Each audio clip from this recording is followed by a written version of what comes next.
What's going on, guys? Unknown Player here, and today we're going to be checking out some more stuff that came in the Age of Triumph event, some things you might not have known about, and a few mysteries I've seen a lot of people asking about. So firstly, let's look at the exotic weapon kiosk within the tower, and this has definitely sparked a lot of questions I've seen on Twitter and in my comment section. People asking, what is this weapon right here? Because it seems to be unaccounted for. So of course, these weapons right here are the raid guns that have added new slots for them. We've got all 4 crate weapons that I've collected myself, and then you can add on 4 here for the little glass weapons next week, and then another 4 for King's Fall, and then another 4 for the Wrath of the Machine. This one on the end is going to be Necrochasm, which I haven't got myself yet. I'm still working on the quest. But all these weapons up here are essentially accounted for. We know what all these are, but this special weapon down here definitely has a lot of people confused and asking, why is there a special weapon, an exotic that's been unaccounted for? And the main thing people are asking is it the Pocket Infinity fusion rifle?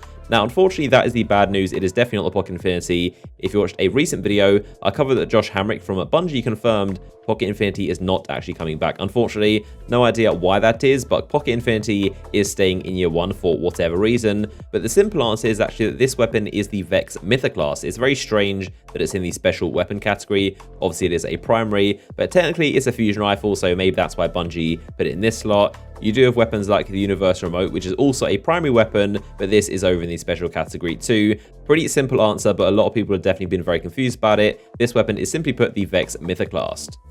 So if you move on over to the shader kiosk, you'll find 4 brand new shaders have actually been added in Age of Triumph as well. You might have not noticed, but these are 4 brand new shaders corresponding to each raid. We've got Time Glass for the weekly featured raid, when it's Atheon, and then Crota, and then King's Fall, and also Wrath of the Machine. So these 4 are of course obtained only from the weekly featured version, so it has to be during that week. But one issue is that the Crota shader doesn't seem to be dropping, and I myself have never seen it drop. I've done the raid 4 times, completed it, and no one on my entire fire team has ever got the shader to drop for them. So comment down below if any of you guys have got the Dance of Bones at shader yet, because the way I see it, it's either bugged and it's not dropping how it's supposed to, or it could just be a very low drop rate and Bungie wants it to be quite rare. But in my opinion, it's quite an ugly looking shader, so I'm not sure why it deserves to be this rare of a drop rate. But do comment down below if you've seen anyone with this shader, because in my eyes it seems to be very, very strange. Now look at the 4 shaders. Again, like I've said, most of them don't seem that great. The one from Atheon, which is called Time Glass, is actually pretty decent. It's okay looking, but still nothing too special. It's just the normal blue one. And the King's Fall shader is pretty similar to Crota,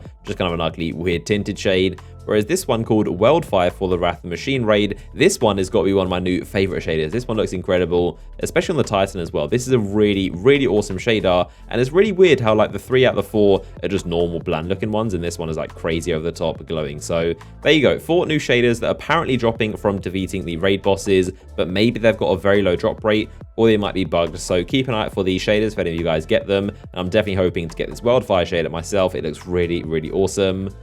So the next change is something I mentioned in my video back when the update dropped, and this is that Xur is now selling these exotic weapon bundles, and simply put, these are exotic weapons but also matching ornaments, so they're going to pick randomly one of the 2. So Monte Carlo comes with Royal Flush, and Xylo Supercell comes with Shock Hazard. So these seem pretty pointless. I'm not really too sure why these are the way they are. They don't seem discounted and not really much good value, to be honest. I guess if you're a new player and you still don't have exotic weapons, then this is now you're getting 3 chances every week to get new guns. But the only situation I could see this massively coming in handy is if Xur was to offer the weapon bundles for the No Land Beyond or Seros Regime or Dragon's Breath, because those 3 weapons all have ornaments that are in the new Treasure of the Ages packages, but of course you can't buy them from the kiosk. Of course, all these other guns I could just go over and buy whichever ornament I wanted, but of course the new ones are only exclusive to those Treasure of the Ages packages.